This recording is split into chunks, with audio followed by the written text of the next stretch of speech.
Hay algo. Sí, Del claro. Deportivo Calor. De acá en más, los sonidos de la realidad.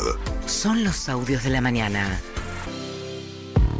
Bueno, ayer inesperadamente y sin confirmación oficial, aunque dio claras señales de que así va a ser, Javier Milei, el presidente electo, eligió a Luis Toto Caputo como su futuro ministro de Economía. Luis Toto Caputo fue funcionario Macri, lo llamaba en su momento Marcos Peña el Messi de las finanzas. Hay una preocupación de... A ver, esto también habla de cómo mira Milei a la economía, que es de una manera fundamentalmente financiera, no macroeconómica, respecto del crecimiento, sino fundamentalmente desde el punto de vista de lo que él considera el principal problema hoy de la economía, que es las LELIQs, que son la deuda del Banco Central con los bancos, a través de la colocación de estos títulos que son las LELIQs. La cuestión es que Caputo significa el abandono del proyecto dolarizador de Javier Milei, porque Caputo está en contra de la dolarización. Entonces, lo que plantea la elección de Caputo, digamos, primero habla del interrogante de cuán involucrado estuvo Macri. Yo ayer estuve hablando con gente cercana a Caputo y me decían que no tuvo que ver Mauricio Macri, en la elección de Javier Milei de Caputo como su ministro de Economía.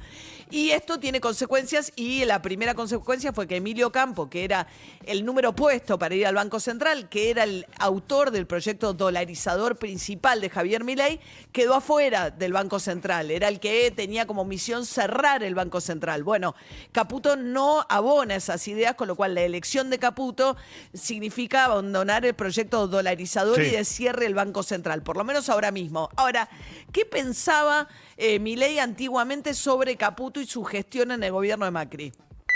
Recuerdo que, por ejemplo, Caputo se vendió, se fumó más de 15.000 millones de dólares con eso. Se terminó en el Fondo Monetario Internacional, vino Caputo, o sea, lo echaron a Sturzenegger acusándolo de manejar mal la mesa, se fumó 15.000 millones de dólares de reserva irresponsablemente, ineficientemente, y nos deja este despiole de la LELIQ. Y bueno, digo, ahora Sandleri va a tratar de hacer lo que pueda. Pero la verdad, digamos, acá vos fíjate esto, Caputo es uno de los responsables del 28D. Y es uno, digamos, de los grandes desastres que se hicieron en el Banco Central. El 28D fue un 28 de diciembre cuando estaba Sturzenegger a cargo del Banco Central y hay una especie de golpe interno en el gobierno de Macri y lo corren a Sturzenegger. Y terminó Caputo, efectivamente, después de haber sido el que había conseguido y tomado mucha deuda en moneda extranjera durante los primeros 2 años de Macri, va a parar al Banco Central y tiene una pelea con el fondo, porque el fondo le decía, no podés usar la plata que te mandamos para intervenir en el mercado de cambio. Y Caputo intervenía igual y así fue que lo terminaron echando. Bueno, ahora las cosas han cambiado, evidentemente. Ayer Hernán Lacunza, que fue el último ministro de Economía de Macri, estuvo en TN y lo que decía Lacunza es que lo que le preocupa es la improvisación. Digamos, esto te hace preguntar que Javier Milei llegó a esta instancia siendo economista sin tener resuelto el asunto central de qué va a hacer con la cuestión económica. No hay una transición generosa, ordenada, una cooperación entre los equipos. Acá también voy a hacer una crítica al entrante. Este vértigo que vemos ahora, que viste que en un día se definen 4 ministerios y que cambia, y los que estaban confirmados, Ocampo no están más y Píparo en la ANSES, eso también denota cierta improvisación, ¿no? Porque en realidad el elenco, el gabinete, el elenco económico en particular, y el programa económico ya deberían ser un activo público, con conocimiento de todos, puesto arriba de la mesa, con total transparencia, explicándose ahora, y eso ayudaría a ganar tiempo en una herencia muy complicada. Bien, eso decía anoche Hernán Lacunza, mientras que empezó la CGT a ponerse en alerta. Por lo pronto, la Central General de los Trabajadores, que en una señal muy clara se dieron cita en la UOCRA, que es la sede del gremio de la construcción, que es el principal afectado por el parate total de la obra pública que dispuso Javier Milei. Dijo, no se sigue adelante con ninguna de las 3.500 obras que ya hay en marcha en este momento, y a partir de eso empezó a haber ya telegramas de despido, según dijo el presidente de la Cámara de la Construcción, Weiss. A ver, primero vamos con la CGT. La CGT, por supuesto, que repudia el tema de abandonar la obra pública. Imagínense los propios votantes de este señor, ¿no? Un camino rural, ¿quién lo va a hacer? si lo único que hace es sacar el grano. ¿Quién le va a poner la cloaca a un barrio que tiene el agua servida en la zanja? Digamos, y ni hablar de la construcción de escuelas, hospitales, etcétera, etcétera. Cada una de las organizaciones de cada una de las actividades va a ir notificando a la Confederación General del Trabajo sobre la problemática que se va generando en dichas actividades y a partir de ahí tomaremos resoluciones conjuntas. Este era Héctor Daer, uno de los integrantes de la conducción de la CGT, del triunvirato que lo conduce, muy cercano a Massa, fueron a lo largo de toda la campaña de la CGT, alertando también porque estaba el de los estatales, Andrés Rodríguez, por el tema de la posibilidad que dejó arriba de la mesa Javier Milei de no pagar el medio aguinaldo de diciembre a los trabajadores estatales, ¿no? Bueno, los trabajadores estatales también están reclamando sobre ese tema porque dejó muchas dudas y le hicieron saber al gobierno de Alberto Fernández que les adelante el pago del aguinaldo. Que les adelante antes del 10 de diciembre el pago del aguinaldo, ¿para qué? Para tenerlo garantizado. Para tenerlo garantizado. Mientras tanto, Gustavo Weiss, el presidente de la Cámara de la Construcción, hablando sobre telegramas de despidos ya. Ya empezó a haber telegramas de despido porque ¿cómo funciona la obra pública? La obra que yo hago en el mes de noviembre, en este mes, termina en un certificado, en una factura que se emite los primeros días del mes de diciembre, que tiene en cuenta los trabajos ejecutados. Esta factura se paga normalmente alrededor de los 60 días, por lo tanto esa factura se paga, digamos, fin de enero o febrero.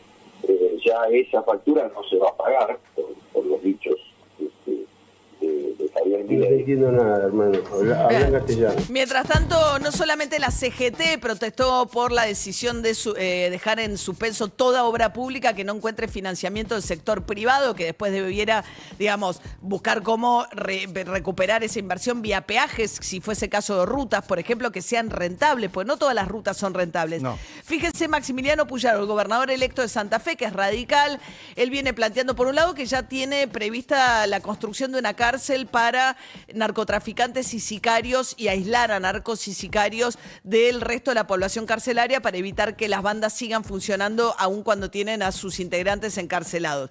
Pero habló también del problema que enfrentaría una provincia como Santa Fe para el mantenimiento de las rutas. Claro que los recursos del Estado hay que reordenarlos. No podemos continuar con una Argentina que tiene un déficit tan grande y que termina provocando inflación, con lo cual la caída del peso y perjudica a la mayor parte de los argentinos. Santa Fe es una provincia productiva, una provincia pujante, una provincia que tanto le ha aportado al gobierno nacional y al Estado nacional. No es de las provincias que se ha visto beneficiadas por la obra pública. Sí necesitaríamos que el gobierno nacional se haga cargo de las rutas fundamentalmente. Vamos a opinar cuando las políticas públicas empiecen a llevar adelante de manera concreta. Vamos a opinar, necesitamos que el gobierno se haga cargo. Lo que pasa es que las provincias, sobre todo del centro del país, provincia de Buenos Aires, además con Kicillof, que va a ser también una voz importante en todo esto, aportan mucho a lo que tiene que ver con la exportación de granos, que vimos que cuando hubo sequía y no aparecieron los dólares de la cosecha, Argentina sufrió muchísimo.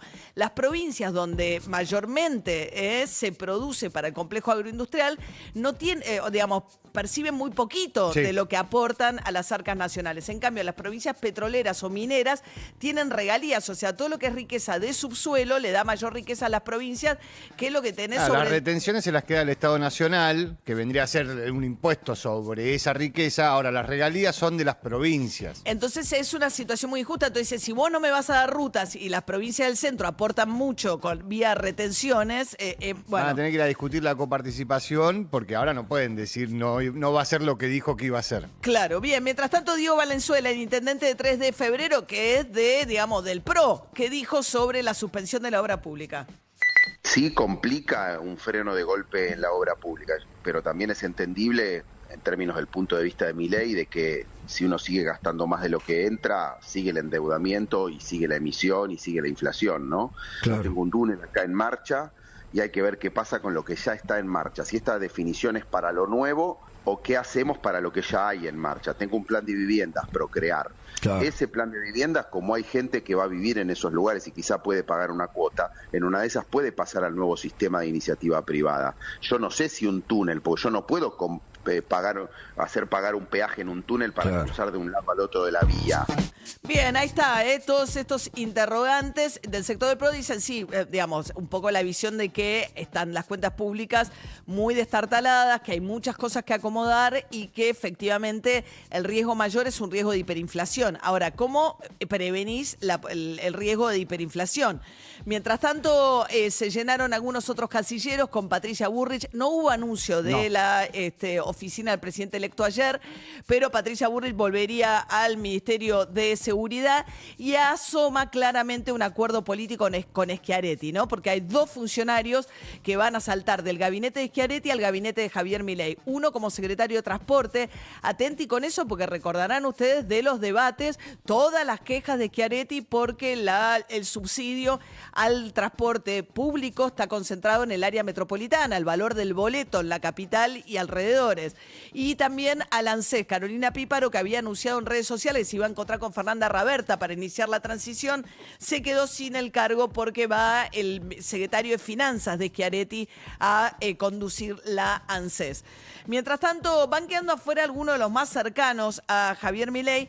Uno de ellos es el economista Carlos Rodríguez, que lo traigo ahora, pero es muy cercano a Milei, que en un reportaje con Luis Novarecio habló de esta manera de los homosexuales hombres. No, es que no me gusta, no, es un tema es un tema de hormonas. Yo creo que los gays no entienden. Yo creo Si querés que te explique mi problema con los gays. Yo respeto perfectamente a una persona, no respeto. Me siento cómodo. Yo sé que vos sos gay y yo me siento perfectamente cómodo con vos. Perfectamente cómodo. Pero cómodo al 100%. No. Pero si yo veo dos hombres besándose, me duele la barriga. Hay un problema que ustedes tienen que entender, que es la testosterona, no sé, hay un problema hormonal. Que si yo veo dos mujeres besándose, me encanta. Y si yo veo dos hombres besándose, me duele la barriga. Yo tengo tanta testosterona como vos, a mí me duele la barriga cuando un pibe lo echan de su casa por ser gay y no le dan trabajo. Yo no haría eso, claro, pero pasa, yo no haría eso. Pasa, claro, bueno. Bueno, a ver, por un lado, un abrazo a Luis. Fue muy criticado, como si hubiese tenido que tener una reacción más intempestiva frente a esto. Obviamente que Luis, está casado con Braulio, digamos, siendo él públicamente gay, es incómodo para él también llevar al extremo esa discusión, porque pareciera que lo vuelve un asunto personal.